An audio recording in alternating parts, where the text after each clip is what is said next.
গুচ্ছতে top করার জন্য বা চান্স পাওয়ার জন্য কয়েকটা গুরুত্বপূর্ণ পয়েন্ট নিয়ে কথা বলবো, যেগুলো তোমার গুচ্ছতে চান্স পাওয়ার ক্ষেত্রে সব থেকে বেশি হেল্পফুল হবে। দেখো, তোমরা অনেকে ভাবতেছো গুচ্ছের জন্য অনেক সময় আছে, 2 মাস সময় আছে, হিউজ সময় আছে, পড়তে বসবুনি পড়বুনি, টাইম তো এখনো আছে।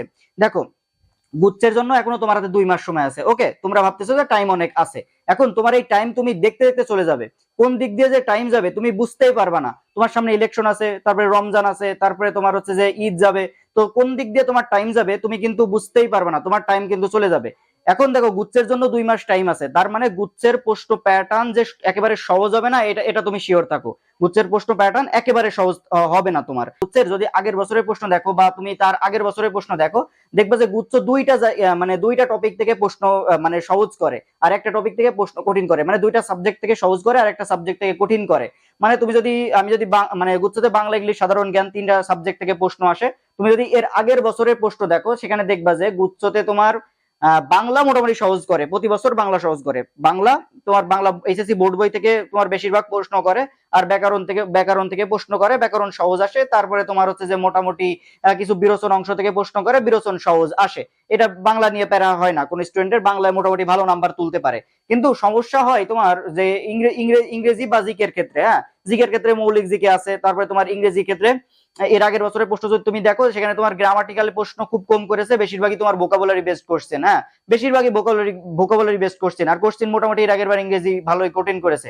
তো একেবারে সহজ হবে এটা তুমি ভেবো না। এই জন্য তোমাকে আমি বলছি, রেগুলার তোমাকে 5-6 ঘন্টা পড়াশোনা করাই লাগবে। আমি 10-12 ঘন্টা পড়ার কথা তোমাকে বলবো না, আমি তোমাকে বলবো 5-6 ঘন্টা রেগুলার, মানে ধারাবাহিক ভাবে প্রত্যেকটা দিন 5-6 ঘন্টা তুমি পড়বা। এখন কিভাবে পড়বা, কোন কোন বিষয়গুলো পড়বা, তোমাকে আগে প্রশ্ন ব্যাংক নিয়ে প্রশ্ন ব্যাংক দেখতে হবে, যে গুচ্ছ আসলে কোন জায়গা থেকে প্রশ্ন করে। প্রতি বছর গুচ্ছর মানে দায়িত্ব থাকে কোনো, মানে প্রতি বছর কোনো না কোনো একটা বিশ্ববিদ্যালয়ের দায়িত্ব থাকে প্রশ্ন করার। তো সেই বিশ্ববিদ্যালয় দেখবা যে সেই বিশ্ববিদ্যালয় আসলে কিভাবে মানে কোন জায়গা থেকে প্রশ্ন করেছে।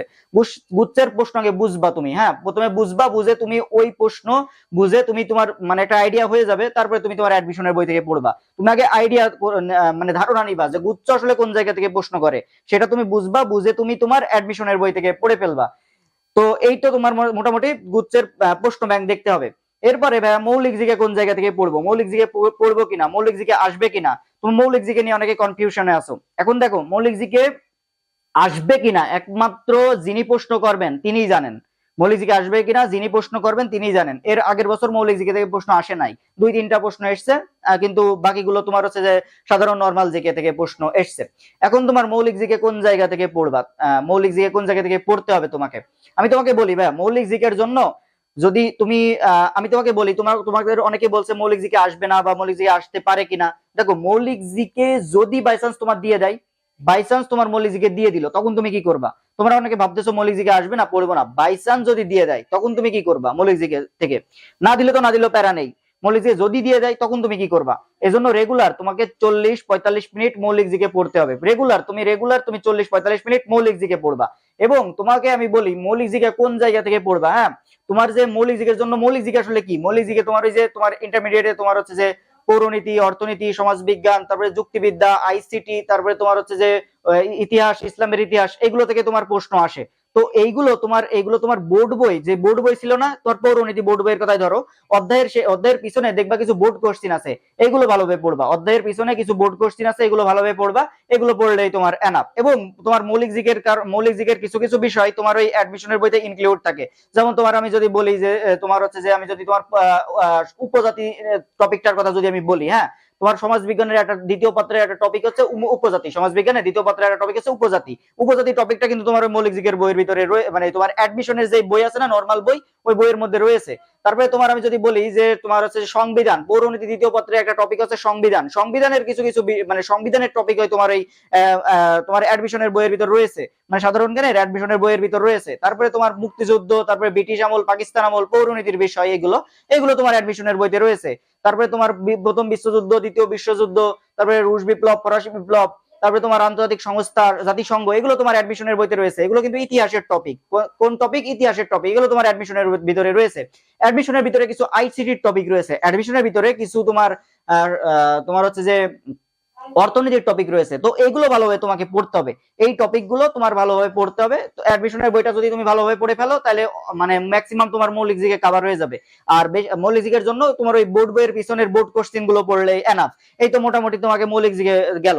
এখন তোমার প্রশ্নপত্র কিন্তু খুব একটা কঠিন মানে সহজ হবে না, তুমি মাথায় রাখো যে প্রশ্নপত্র একেবারে সহজ হবে না। এজন্য তোমাকে রেগুলার পড়াশোনা করতে হবে, 5-6 ঘন্টা পড়াশোনা করতে হবে। বাংলা এসএসসি বোর্ড বইটা খুব ভালোভাবে পড়তে হবে, গদ্য পদ্য সহপাঠ ভালোভাবে পড়তে হবে। এবং তোমার হচ্ছে যে আরো তোমার মোটামুটি তোমার হচ্ছে যে ওই ইংরেজির ক্ষেত্রে ইংরেজি গ্রামাটিক্যাল বিষয়গুলো ফলো করতে হবে। এবং তোমার হচ্ছে যে ইংরেজি তোমার হচ্ছে যে ভোকাবুলারি এখন থেকে 2 মাস সময় আছে, ভোকাবুলারি গুলো ভালোভাবে পড়তে হবে। ভোকাবুলারি বেসড কোশ্চেন হয় এখন, আর নর্মাল তোমার ওই মানে কম যে সহজ গ্রামাটিক্যাল বিষয় প্রশ্ন করে না, এখন তোমার ভোকাবুলারি দেয়, এখন তোমার হচ্ছে যে ভোকাবুলারি বেসড কোশ্চেন হয়, এখন তোমার কম্প্রিহেনশন দেয়, এখন তোমার লিটারেচার দেয়, এখন তোমার মানে সহজ সহজ ওই গ্রামাটিক্যালে তোমার প্রশ্ন করে না, রাইট ফ্রম ভার্বের সহজ সহজ রুলস দিয়ে প্রশ্ন করে না।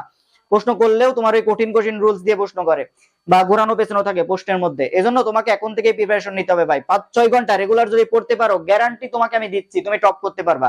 ধারাবাহিক ভাবে তোমার এই 2 মাস 5-6 ঘন্টা পড়তে হবে ধারাবাহিক ভাবে, তাহলে তুমি টপ করতে পারবা ভাই। তো প্রশ্ন প্যাটার্ন বুঝে তুমি পড়াশোনা করো, বাদ বাকি যে হেল্প গুলো লাগে পরবর্তী যে হেল্প গুলো লাগে সেগুলো আমি করব। তো এখন তোমাকে আমি জাস্ট একটা ধারণা দিলাম কোন বিষয়গুলো তোমার পড়ার দরকার বা কোন বিষয়গুলো মানে বা কিভাবে তুমি পড়াশোনা করতে হবে। তো এখন তুমি এই টপিক গুলো পড়ো, আমি তোমাকে হেল্প করব। তো ভাইয়া দেখা হবে পরবর্তী ভিডিওতে, ততক্ষণ সবাই ভালো থাকো। আসসালামু আলাইকুম।